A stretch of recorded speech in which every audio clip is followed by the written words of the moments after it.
Muchas gracias, Daniel, y en general a la Universidad Simón Bolívar por esta invitación. Hace un momento estábamos hablando de participación de las mujeres y ahora yo quiero compartirles esta ponencia que se titula La rebelión de Huánuco 1812, la avenida del Inca y el indio Juan de Dios Guillermo, para intentar también considerar a otros grupos a partir obviamente de un caso simbólico que forma parte de un capítulo de la tesis que mencionó Daniel, y comprender cuál fue su participación dentro de esta rebelión que ha sido tocada por varios historiadores, concentrándose la mayoría en los líderes, tanto curas como criollos. Muy bien, voy a hacer primero una presentación general de la rebelión y luego hablarles un poquito acerca de este caso. Bien, el 22 de febrero de 1812, siendo tiempos de carnaval, se produjo el avance de varios pueblos que querían tomar la ciudad de Huánuco. Aquí van a participar varios grupos sociales, por ejemplo, podemos mencionar entre los criollos a un líder que es bastante asociado a esta rebelión, como fue Juan Crespo y Castillo. Luego también está Berrospi, ¿ok? Por el otro lado, también participaron eclesiásticos como Marco Durán Martel, Mariano Aspiazu, indios como José Contreras, Norberto Haro, y mestizos como José Rodríguez, según lo que se señala en los documentos. Bien, la situación de una próxima rebelión ya era vislumbrada. Sobre todo esto se agrava desde enero de ese año, desde enero del año 1812. Allí van a comenzar algunos rumores que no van a ser tomados muy en serio por las autoridades de la ciudad de Huánuco. Bien. Las razones principales eran las órdenes de Lima, que por ejemplo habían prohibido la venta de tabaco a los criollos, generando en este grupo social un descontento bastante tremendo. Por otro lado, habían preferencias a familias como los llanos, que pertenecían a los peninsulares, así eran identificados. Bien, también toda esta coyuntura se agrava cuando además se va a dar la prohibición de la exportación de productos agrícolas. Esos productos eran muy vendidos por parte de los indígenas. Entonces, como podemos ver, vamos a tener un descontento general, siendo justamente las causas económicas que se unen también a las causas políticas las razones por las cuales se levantan estos pueblos criollos y mestizos en esta rebelión. Hay una entonces insatisfacción de la población frente a estas autoridades que van a ser vinculadas como los peninsulares, los chapetones, y vamos a tener esa situación de conflicto que va a generar la rebelión en 1802. Esta rebelión va a ser en febrero. Bien, la consigna era vive el rey y muere el mal gobierno dentro de la rebelión. Bueno, en el contexto en general que se estaba viviendo en la época era la crisis provocada por la invasión de Napoleón Bonaparte, y justamente a partir de eso se habían dado las disposiciones que hace un momento señalaba. Bien, dentro de toda esta rebelión, el mismo virrey señala de que va a jugar un papel importante el asunto de los rumores, ¿no? Los rumores a partir de lo que estaba acaeciendo en el contexto dado. Bien, este trabajo analiza la rebelión de Huánuco tomando en cuenta la interpretación de los hechos que le brindó la población común, más allá de solamente los líderes que son bastante conocidos, como el propio Crespo y Castillo, y también la asociación con Castelli, que forma parte de la mayoría de investigaciones sobre esta rebelión. Pero esto, en esta oportunidad, lo voy a hacer a partir del caso de Juan de Dios Guillermo. Guillermo era un indio natural Tarmatambo. Bastante interesante porque la mayoría de rumores, Tarmatambo era el lugar que se señalaba iba a establecer el futuro Inca, porque dentro de esta rebelión hay un manejo de la figura del Inca. Y bueno, Guillermo pertenecía justamente a esa localidad. Bien,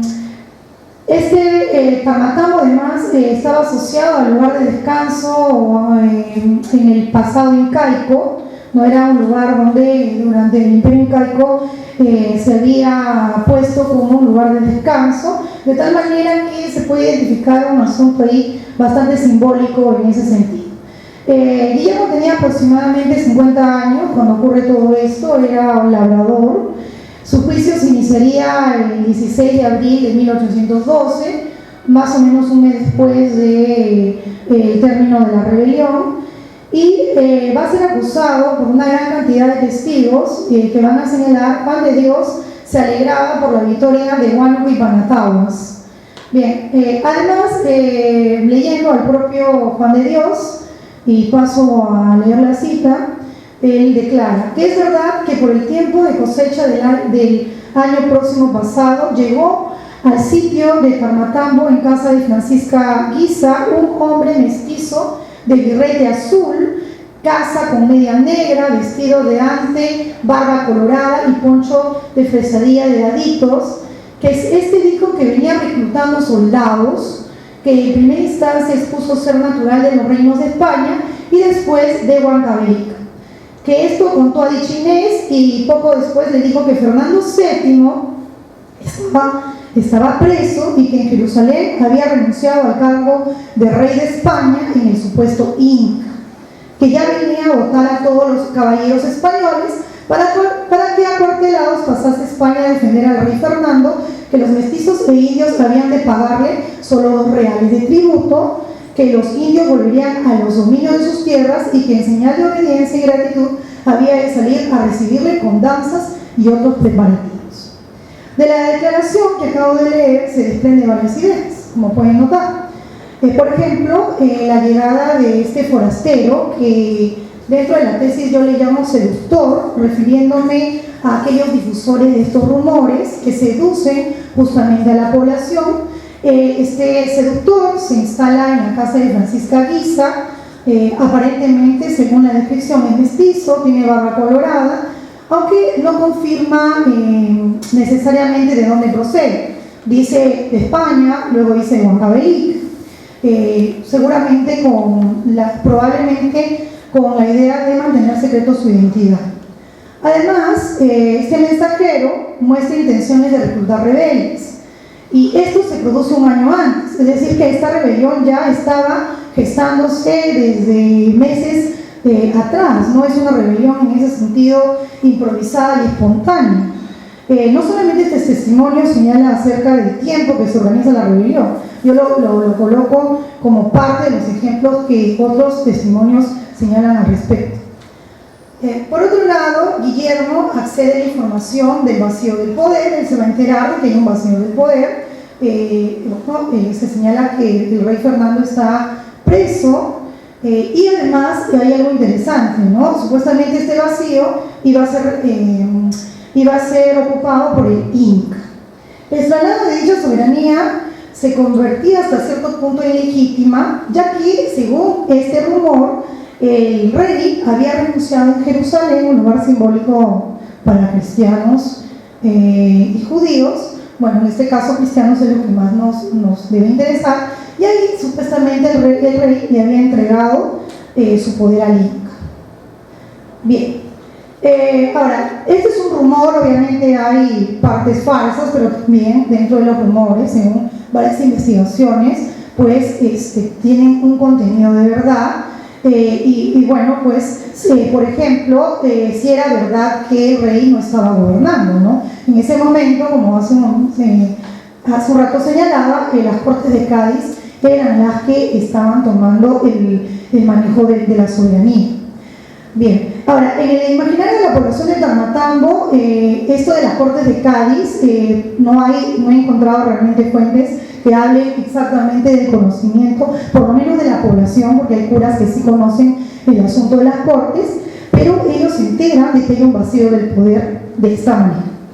Además, se hizo otros anuncios a favor de los indígenas, como la supuesta disminución de los tributos a 2 reales, y la devolución de sus tierras, lo cual ocurriría cuando llegase el Inca y votase a los españoles, por lo cual se debía esperarlo bailando, ¿no? Así señala la declaración del mismo Juan de Dios. Bien, esta declaración nos muestra las expectativas políticas que tiene Juan de Dios, junto a aquellos que van además a considerar como ciertas ese rumor. Pero además hay una cierta similitud con el mensaje que se estaba extendiendo y que muchos han tocado, que tiene que ver con Castelli. Por ejemplo, entre estas semejanzas que puedo ubicar dentro de este rumor traído por este mensajero es, no se anuncia la muerte del rey, Castelli no lo había anunciado dentro de sus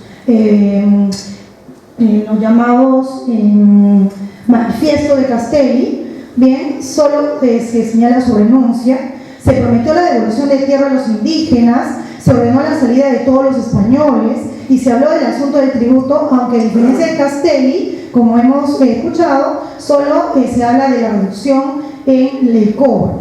Hasta ahí se puede decir que esto probaría que el seductor traía probablemente mensajes provenientes del sur, como muchos han asociado cuando hablan de los rumores en Huánuco. Pero hay un detalle importante. A lo largo de todo este juicio, pero además también en otros testimonios que presento dentro del gran capítulo que forma parte de esta tesis, ninguno de los declarantes, ni León Guisa, ni Lorenza Amaro, ni Gabriela Nostroza, ni Tomás Puchú, ni el mismo Juan de Dios, entre varios que coloco aquí, señalan que este supuesto Inca se llame Castelli, ni tampoco Castillo. En ese sentido, la venida del Inca no se puede solo reducir exclusivamente a la figura de Castelli.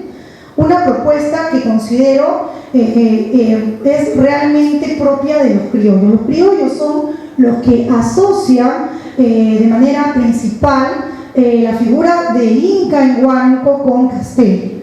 Obviamente la población indígena también lo asocia, pero no toda, como es el caso de estas personas que estuvieron en Tarmatambo en medio de la rebelión.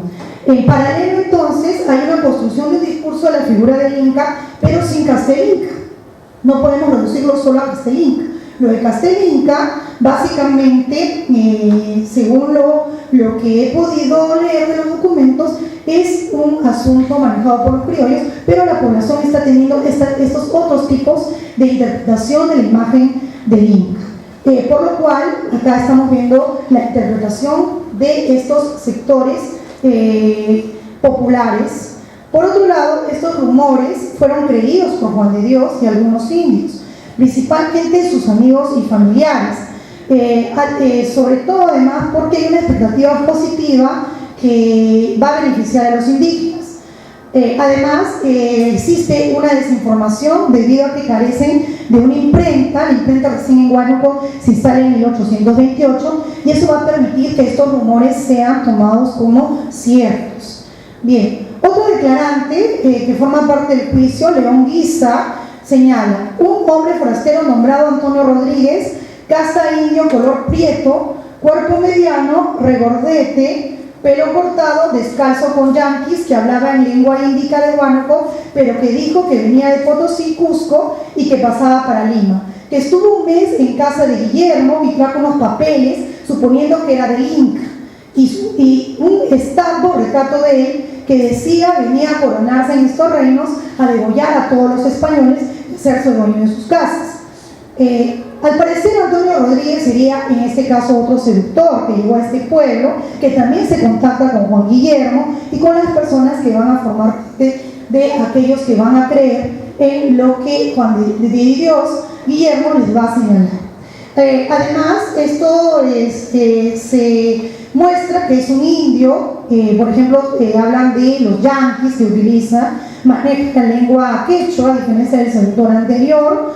Se nota que se moviliza por varias partes del virreinato y también habla del Inca, pero nuevamente hay un vacío respecto de Inca Castelli, ¿okay? Igual como en la declaración anterior.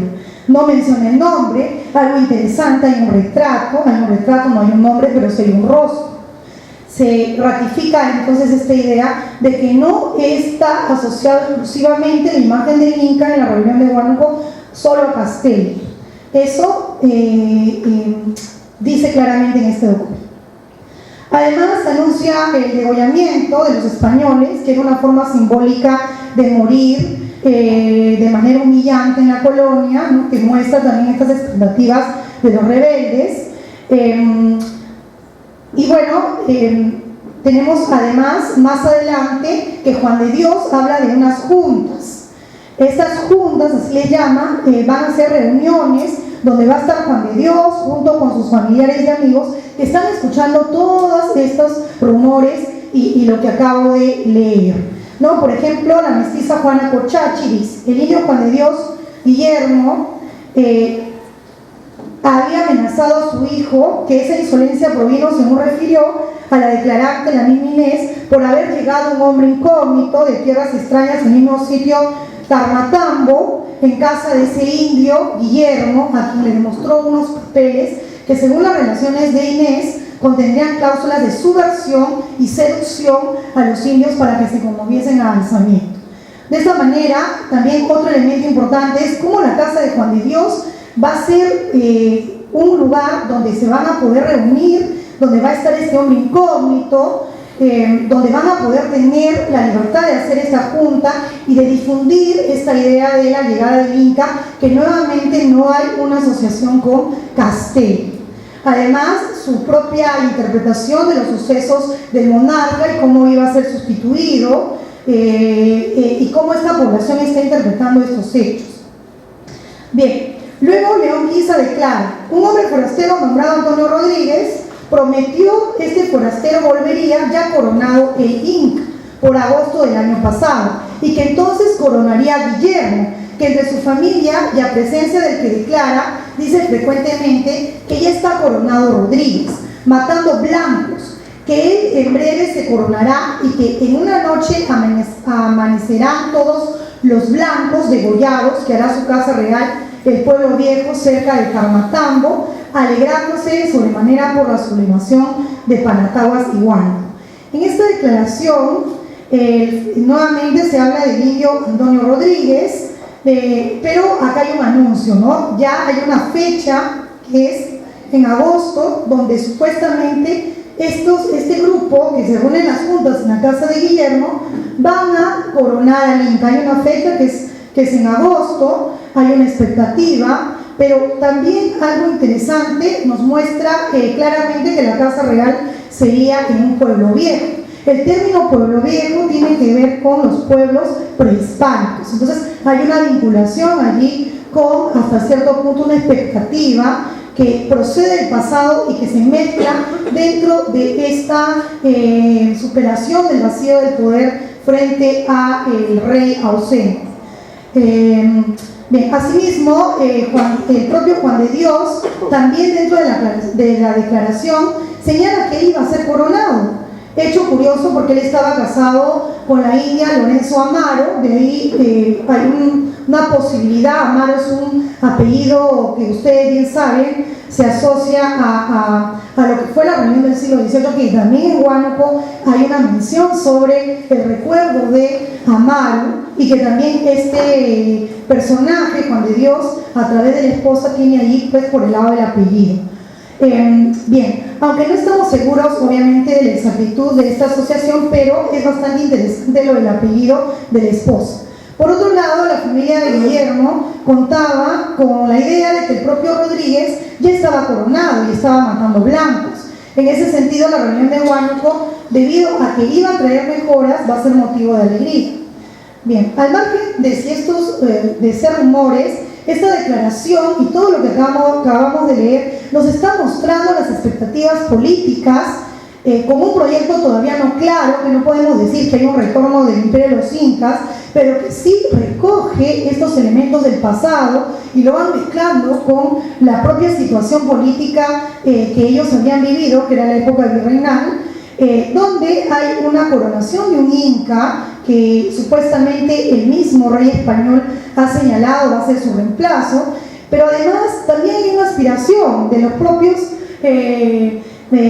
hombres que están leyendo estos rumores, como es el caso de Juan de Dios, que anuncia su propia coronación, según lo que declara este testigo.